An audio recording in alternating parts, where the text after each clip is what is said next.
কুমিল্লা যেতে চাই, সেখান থেকে যুক্ত হচ্ছেন সহকর্মী এনামুল হক।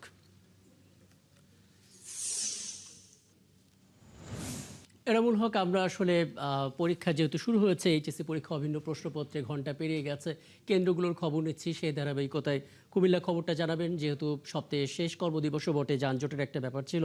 সার্বিক চিত্র কেমন দেখছেন? এবং একটা শঙ্কা জায়গা নিয়ে প্রতিবেদন আমরা দেখলাম, খোদ কুমিল্লা থেকেই আসলে ২৭,০০০-এরও বেশি শিক্ষার্থী ঝরে পড়েছে। মানে কারণগুলো কি জানা গেল? কি কারণে এত বেশি পরীক্ষার্থী ঝরে পড়লো এবার? মূলত হচ্ছে কুমিল্লা শুধুমাত্র এই বছরেই ২৭,০০০ ঝরে পড়েছে। গেল ৩ বছরে কিন্তু লক্ষাধিক শিক্ষার্থী ঝরে পড়েছে। এই সংখ্যাটা হচ্ছে একদিকে হচ্ছে সামাজিকভাবে এবং অবক্ষয়ের কথা বলছেন, সেই সাথে রাজনৈতিক পরিবেশ কথা এবং সেই সাথে দেশের যে প্রেক্ষাপট, সেই প্রেক্ষাপটের চিত্রের কথা কিন্তু অভিভাবকরা বলছেন।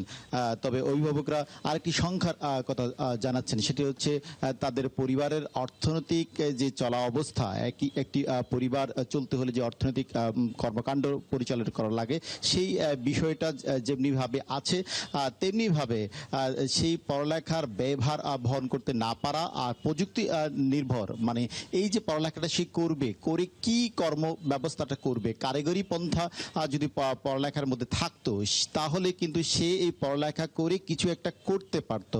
তবে শিক্ষা বোর্ড চেয়ারম্যান বলছে হাতে কলমের যে শিক্ষাটা, সেই শিক্ষা ব্যবস্থার কথার পরিবর্তনের কথা জানান দিচ্ছেন কিন্তু শিক্ষাবিদরা। তো এই মোটাদাকে যে বলা চলে যে ছেলেদের মেয়েদের তুলনায় ছেলেরা যে লক্ষাধিক শিক্ষার্থী যেখানে ঝরে পড়ছে, তার বেশিরভাগই হচ্ছে ছেলে শিক্ষার্থী। ১,২২,৪১১ জন শিক্ষার্থী যেখানে ফর্ম পূরণ করে রয়েছে, সেখানে কিন্তু মাত্র ৯৫,০৭০ জন সর্বশেষ পরীক্ষায় অংশ নিয়েছে।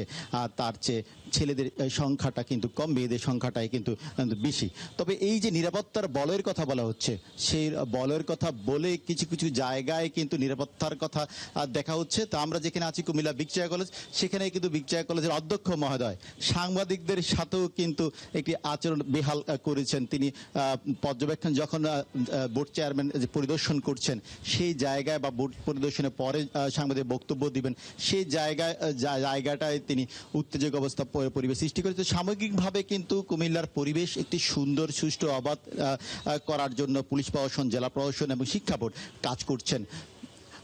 তো এই জায়গায় কিছুক্ষণ পরে আমাদের কাছে শিক্ষা বোর্ড চেয়ারম্যান কিন্তু বক্তব্য রাখবেন। অনেক ধন্যবাদ কাজী এনামুল হক।